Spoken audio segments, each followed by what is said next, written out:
दोस्तों, इस महाकथा के पिछले 3 भागों में हमने देखा कि किस प्रकार महर्षि दुर्वासा के एक श्राप से त्रिलोकी श्रीहीन हो गई थी और कैसे एक एक करके 14 दिव्य रत्नों का प्राकट्य, हलाहल विष का वो प्रलयंकारी ताप और साक्षात श्री स्वरूपा माता लक्ष्मी और नारायण का वो दिव्य पुनर्मिलन, ये सब हमने देखा। वैसे देखा जाए तो मंथन की कथा भाग 3 में ही समाप्त हो गई थी, जब धन्वंतरी जी अमृत कलश लेकर निकले थे। किंतु आप सभी के इतने प्रेम और निरंतर अनुरोध पर हमें इसका यह अंतिम भाग भी निकालना पड़ रहा है। आखिर आप लोगों के सामने हमारी कहाँ चलने वाली है? तो बस rotate your screens as always और आनंद लीजिए सनातन धर्म के इस अद्भुत महाकाव्य का। श्रीमद् भागवत महापुराण के अष्टम स्कंद अध्याय 9 से 12 के अनुसार क्षीर सागर के मध्य से जैसे ही भगवान धन्वंतरी उस अलौकिक अमृत कलश को लेकर प्रकट हुए, मानो चारों दिशाओं में हर्षोल्लास की आंधी बह निकली। और ऐसा होता भी क्यों ना, आखिर इतना बड़ा महाप्रयोजन इसी अमूल्य धरोहर के लिए ही तो किया गया था। भगवान धन्वंतरी के हाथों में उस दिव्य अमृत कलश को देखते ही देवों और दानवों के नेत्रों में एक अजीब सी लालची चमक आ गई। आखिर मंथन के इस महाप्रयोजन का वो सर्वोच्च फल अब साक्षात उनके समक्ष था। किंतु जहां लालच हो वहां धैर्य कहाँ टिकता है। अमृत कलश को देखते ही असुरों की नियत डोल गई। दोनों पक्षों में उसी क्षण विवाद छिड़ गया कि आखिर ये अमृत किसे प्राप्त होगा, देवों को या असुरों को। इससे पहले कि देवराज इंद्र कुछ समझ पाते, वृषपर्वा और विप्रचित्ति जैसे महाबली असुरों ने झपट्टा मारा और भगवान धन्वंतरी के हाथों से वो अमृत कलश बलपूर्वक छीन लिया। क्षीर सागर के किनारे वे असुर उस अमूल्य धरोहर को अपने हाथों में जकड़े हुए भागते हुए पाताल की ओर बढ़ने लगे।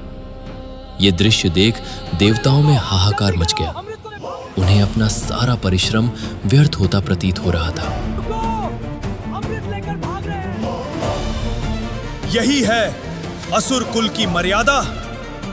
छल और कपट ही इनका असली संस्कार है।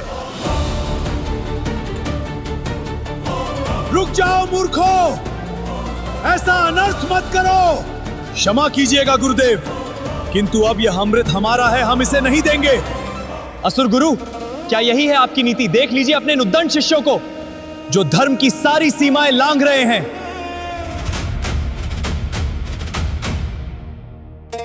परिस्थिति को हाथ से निकलता देख तब भगवान श्री हरि नारायण के आदेश पर पक्षीराज गरुड़ प्रकट हुए और अपने प्रचंड वेग से आकाश में उड़ने लगे। गरुड़ देव ने तत्क्षण ही महाबली वृषपर्वा और विप्रचित्ति पर आक्रमण किया।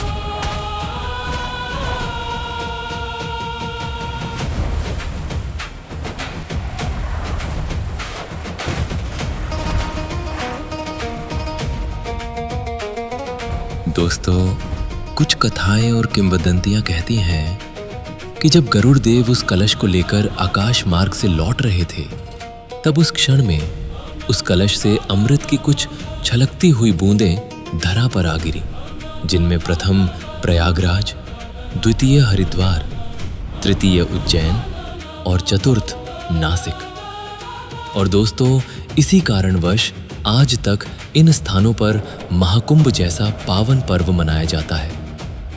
खैर, अब पुनः अपनी कथा पर लौटते हैं। अमृत कलश तो वापस आ चुका था, लेकिन वो यक्ष प्रश्न अभी भी वहीं का वहीं था कि आखिर ये अमृत किसके पक्ष में जाएगा। और देखते ही देखते देवों और दानवों के बीच एक भयंकर महासंग्राम छिड़ गया, जो करीब 12 दिव्य दिनों तक चला। असुरों का बल और उनकी माया उस समय अपने चरम पर थी। सभी असुरों ने एकजुट होकर देवों पर एक भीषण धावा बोल दिया और अंततः असुरों ने अपनी राक्षसी माया और संख्या बल का प्रयोग करके वो अमृत कलश वापस अपने कब्जे में ले ही लिया। और देवता बस हाथ पर हाथ धरे पूरी तरह हताश होकर देखते रह गए।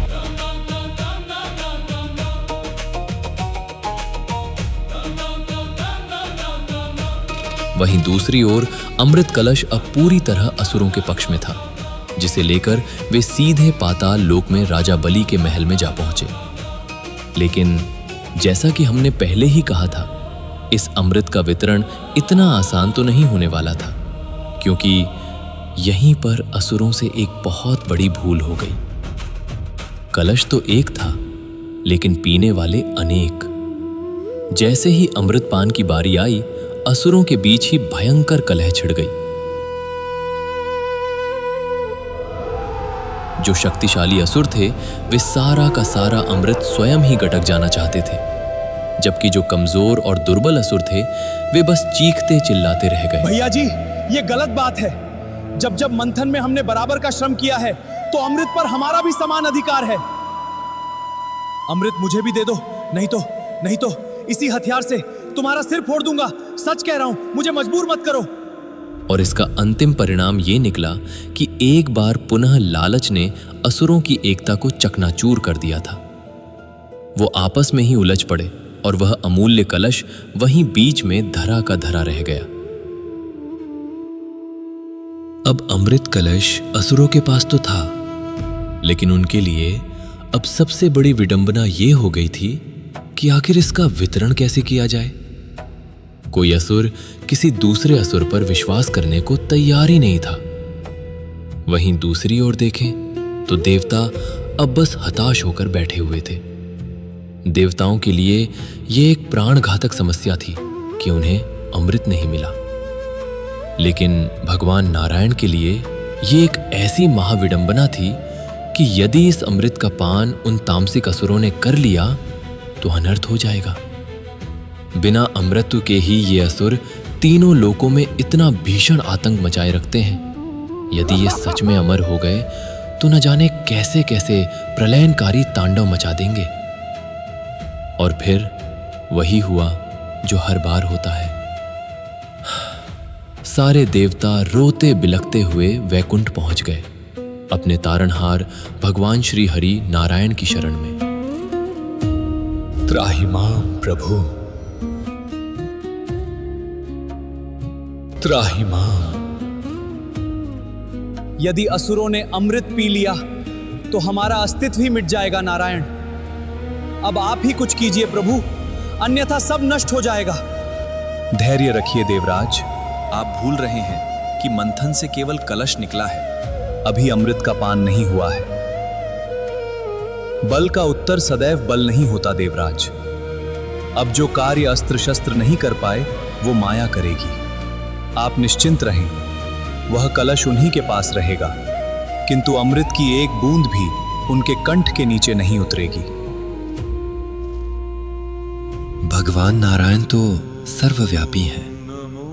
वे भली भांति जानते थे कि असुर कलश तो ले गए हैं, किंतु लालच के कारण वो आपस में ही इतना लड़ रहे हैं कि इतनी आसानी से तो उनसे अमृत वापस लेना संभव नहीं है। नारायण समझ गए कि अब यहाँ बल का नहीं बल्कि माया का प्रयोग करना होगा। एक ऐसा माया जाल जिसकी कल्पना स्वयं काल ने भी नहीं की थी।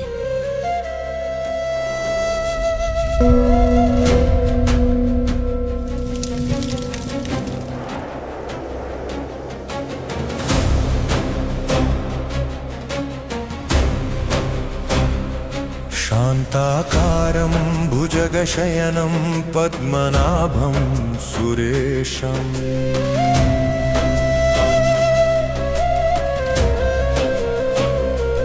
विश्वधारं गगनसदृशं मेघवर्णं शुभांगं। शरीर का रंग खिले हुए नील कमल के समान मनमोहक। इस बार उनकी आंखें कमल के समान नहीं, बल्कि आंखों में एक ऐसा गहरा नशा था मानो वो मदिरा के अथाह सागर हों, जिनमें कोई भी डूबकर अपना सर्वस्व हार जाए। पवन के झोंकों में लहराते उनके रमणीक, घने और घुंघराले केश किसी काली घटा जैसे प्रतीत हो रहे थे। आकर्षक अंग प्रत्यंग, कानों में सुशोभित कर्णफूल, ऊंची नासिका और वह रमणीय मुख सब कुछ इतना अवास्तविक था कि मानो किसी ने स्वप्न को हकीकत में ढाल दिया हो। नई जवानी के उभरे हुए वक्षस्थल और पतली कमर, जिस पर रेशमी वस्त्र और रत्न जड़ित आभूषण लिपटे हुए थे। हाथों में खनकती चूड़ियां और रसीले होठों पर एक मदमाती मुस्कान।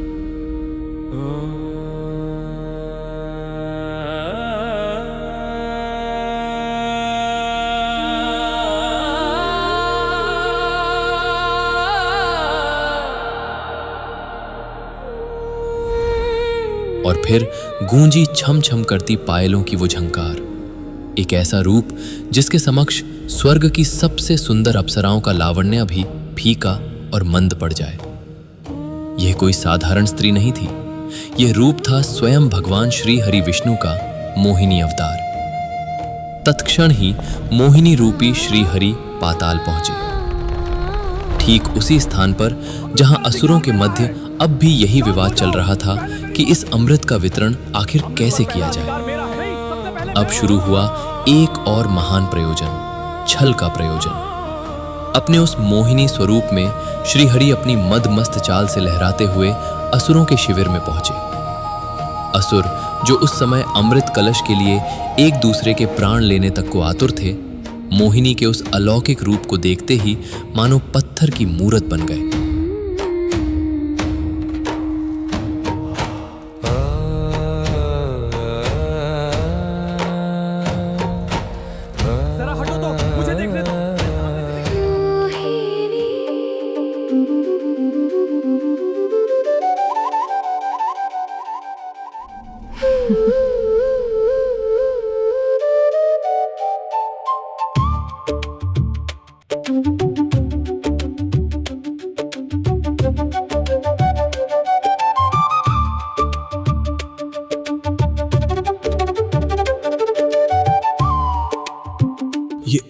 ये मनमोहिनी कौन है? दिव्य सुंदरी कौन हो तुम? तुम्हारे इस रूप ने तो हमारे प्राण ही हर लिए हैं। उफ, क्या तुम मुझे नहीं जानते? मोहिनी नाम है मेरा। मोहिनी, मोहिनी। कदाचित आज त्रिलोक के ये महापराक्रमी असुर किसी गहरी दुविधा में लग रहे हैं। क्या आपके इस भयंकर विवाद का कारण ये छोटा सा कलश है? हाँ, मोहिनी। तू पीछे हट, तू मत बोल। मैं बात करूंगा सुंदरी से।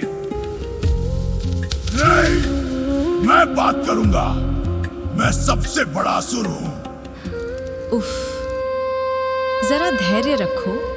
आपस में क्यों उलझ रहे हो? पहले मुझे ये तो बताओ कि आखिर ये कलश आया कहां से? क्या स्वर है? मोहिनी, मेरा अर्थ है सुंदरी। अच्छा, हमने अपने बाहुबल से देवताओं को परास्त कर यह अमृत कलश तो जीत लिया है, किंतु हम में से इसे पहले कौन पिएगा, इस पर हम किसी निर्णय पर नहीं पहुंच पा रहे हैं। ओह, कितने आश्चर्य की बात है। तुम इतने सर्वश्रेष्ठ, महाबली और बुद्धिमान दानव हो। तुम्हारे बाहुबल से तो स्वयं देवता भी कांपते हैं, और तुम एक छोटे से कलश के लिए आपस में ही इस प्रकार बच्चों की तरह लड़ रहे हो। क्या महापराक्रमी दैत्यों को ये शोभा देता है? नहीं, नहीं देवी, ऐसी बात नहीं है।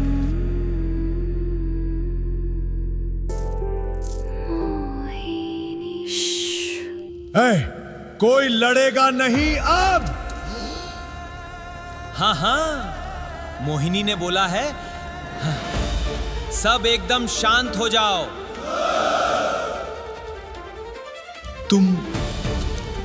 तुम एकदम सत्य कहती हो रूपसी।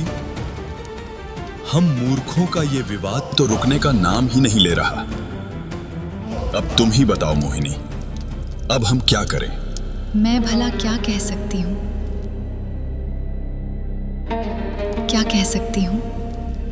किंतु यदि आप सभी शूरवीर मुझ पर तनिक सा भी विश्वास करें तो मैं इस कलश से अमृत का आप सभी में एक समान वितरण कर सकती हूँ, ना किसी को ज्यादा ना किसी को कम। तो बताइए, क्या आप सब चाहते हैं कि मैं अपने इन कोमल हाथों से आप सभी को अमृत पान कराऊं? रूपसी, क्या क्या क्या तुम सत्य कह रही हो? हाँ हाँ, ये उचित है। हम उस रूपसी के हाथों से ही अमृत पान करेंगे। सत्य कहा, इससे उत्तम उपाय हो ही नहीं सकता। हाँ, अमृत भी मिलेगा और रूपसी के हाथों से मिलेगा। उचित है, यही होगा। अब सब ठीक होगा।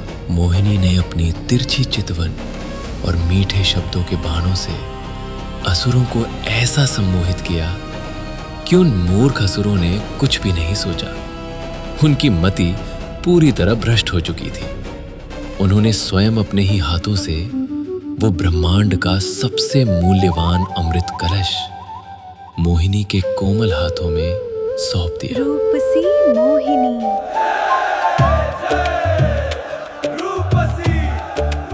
श्रीमद् भागवत महापुराण के अष्टम स्कंद अध्याय 11 से 12 के अनुसार मोहिनी ने असुरों को अपने मोहपाश में ऐसा बांधा कि उनका सारा विवेक नष्ट हो गया।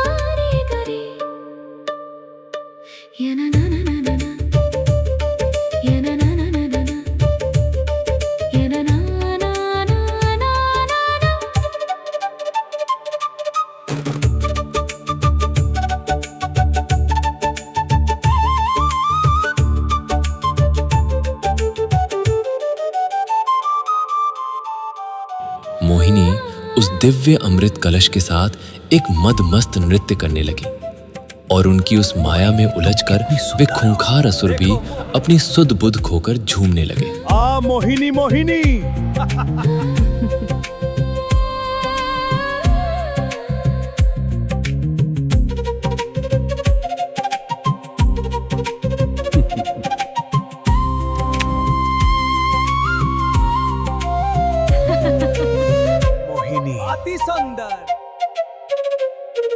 और फिर जैसे ही सही अवसर मिला, देवी मोहिनी उस अमृत कलश को लेकर वहां से अंतर्ध्यान हो गई और सीधे देवों के पास आ पहुंची।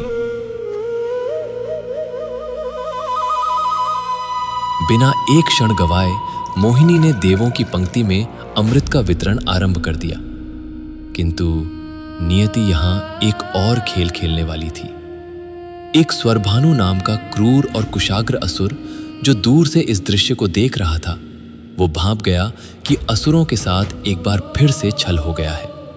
उसने देखा कि मोहिनी देवताओं में सारा अमृत बांट रही है। तत्क्षण ही उस छलिया दानव ने अपना भेष बदला, एक देवता का रूप धारण किया और चुपचाप देवों की पंक्ति में आकर बैठ गया।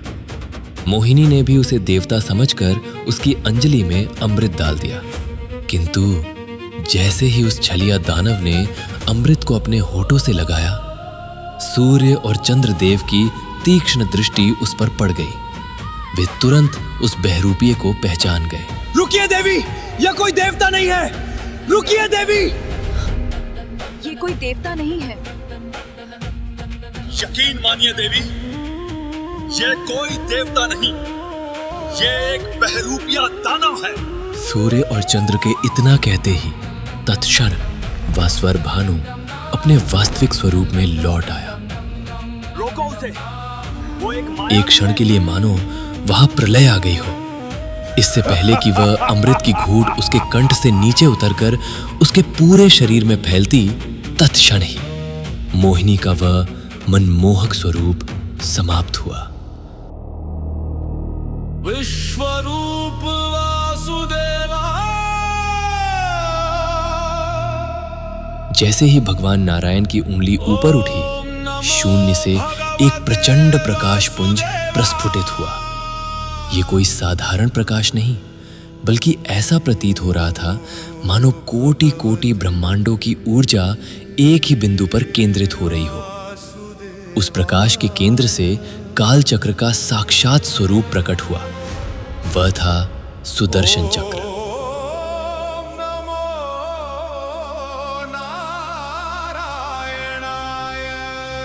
सुदर्शन चक्र प्रचंड वेग से छूटा और पलक झपकते ही उस असुर स्वरभानु की गर्दन धड़ से अलग कर दी। किंतु वह असुर मृत्यु को प्राप्त नहीं हो सकता था, क्योंकि सुदर्शन चक्र के प्रहार से पूर्व ही अमृत की वह एक बूंद उसके कंठ तक पहुंच चुकी थी। उसका मस्तक और उसका धड़ दोनों अमर हो चुके थे और वही कटा हुआ मस्तक ब्रह्मांड में राहु कहलाया और उसका अमर धड़ केतु के नाम से जाना गया। सूर्य और चंद्रदेव ने उसका भेद खोला था। इसी प्रतिशोध के कारण आज तक ये राहु और केतु समय समय पर सूर्य और चंद्रमा को ग्रस लेते हैं।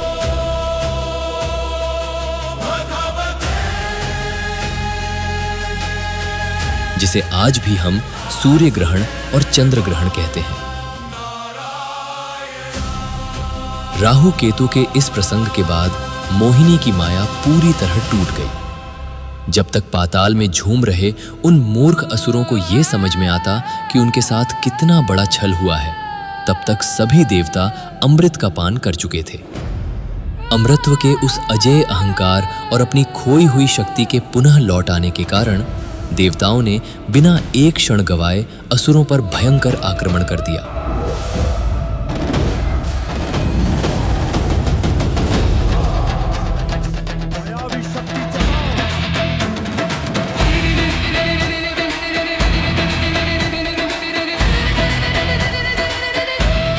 जो असुर अमृत से वंचित रह गए थे, वे अब देवताओं के प्रहारों के सामने टिक नहीं सके।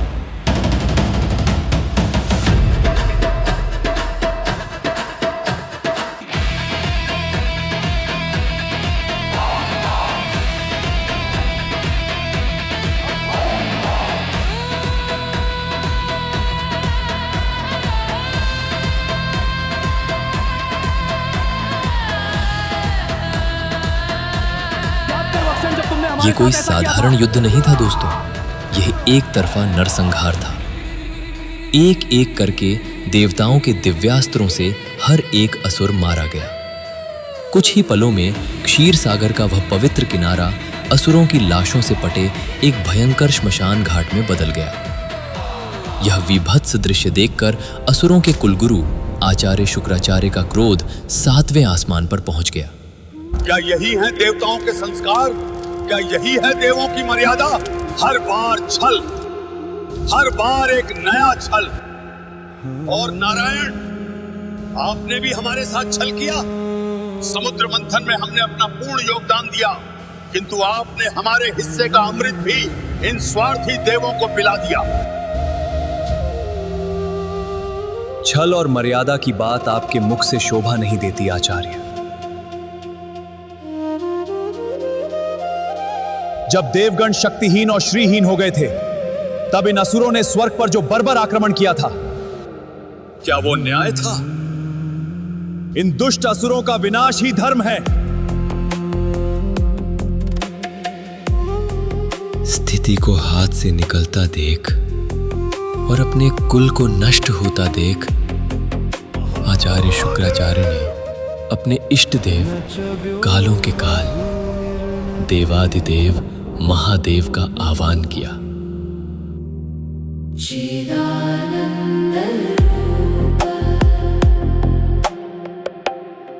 शिवोऽहं शिवोऽहं।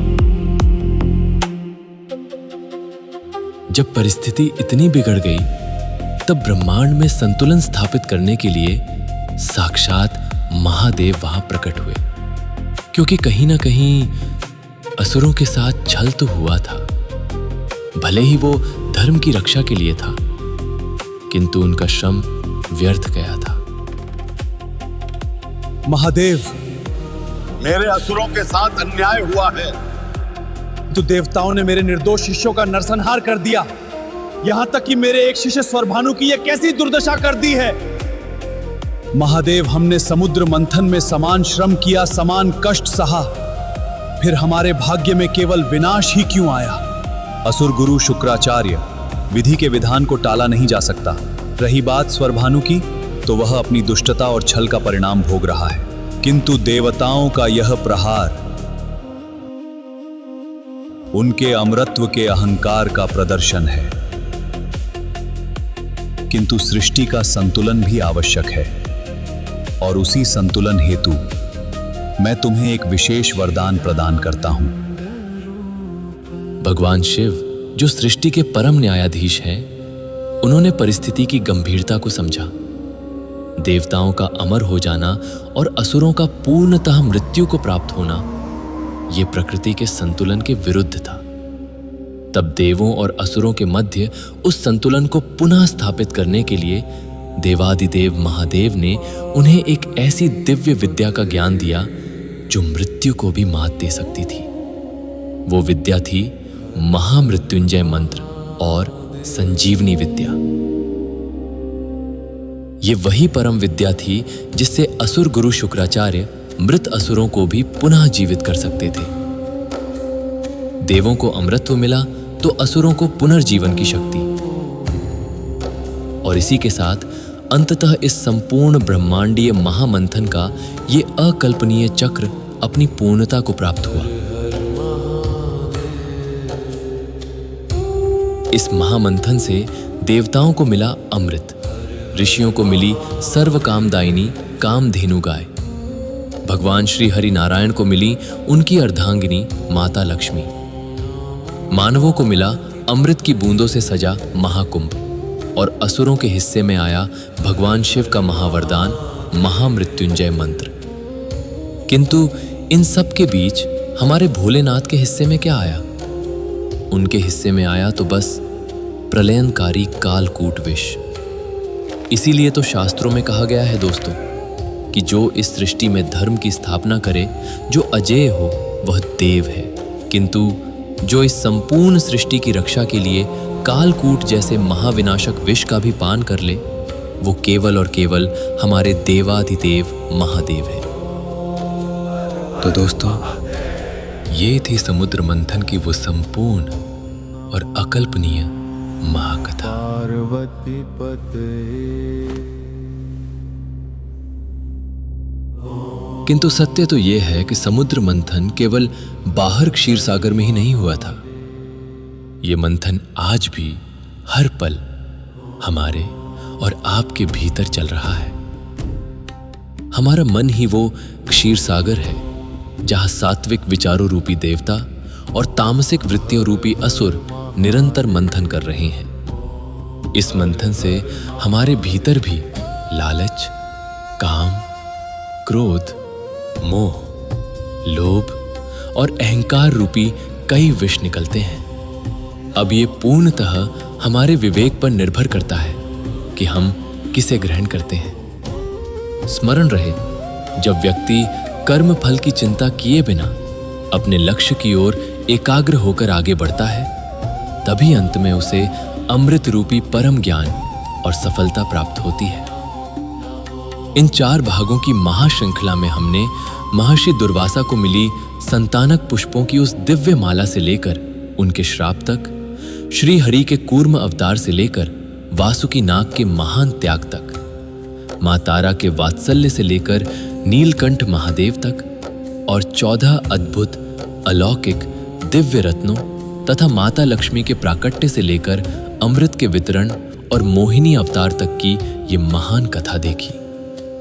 अगर आप इसके पहले के 3 भाग देखना चाहते हैं तो डिस्क्रिप्शन बॉक्स में उन सभी वीडियोस का लिंक मौजूद है, आप अभी जाकर उन्हें देख सकते हैं। साथ ही समुद्र मंथन का ये घटनाक्रम तो यहीं समाप्त होता है, किंतु देवताओं के अमर होने के बाद ये कथा भविष्य में एक और अलग मोड़ लेने वाली थी, क्योंकि काल चक्र कभी रुकता नहीं। समय हर पल हर क्षण एक नया घटनाक्रम बुनता है। तो दोस्तों, समुद्र मंथन का ये अंतिम अध्याय तो यहीं समाप्त हो गया, किंतु आप हमें कमेंट सेक्शन में लिखकर अवश्य बताएं कि क्या आप जानना चाहते हैं कि इस महामंथन के बाद आगे क्या हुआ। मोहिनी की पायल की वो झंकार पाताल में तो शांत हो गई, किंतु क्या उस मायावी नृत्य का अंत यहीं हो गया था, या फिर इसी रूप के एक और अकल्पनीय नृत्य में किसी भयंकर दानव की राख उड़ना अभी शेष था? जाते जाते दोस्तों, आपके अपने चैनल लॉस्ट एकोज को सब्सक्राइब करना बिल्कुल ना भूलें। अभी के लिए हमें आज्ञा दीजिए। मिलेंगे सनातन धर्म के ऐसे ही एक नए रहस्य और एक नए महाअध्याय के साथ। जय माता दी। ओम नमो भगवते वासुदेवाय नमः। हर हर महादेव।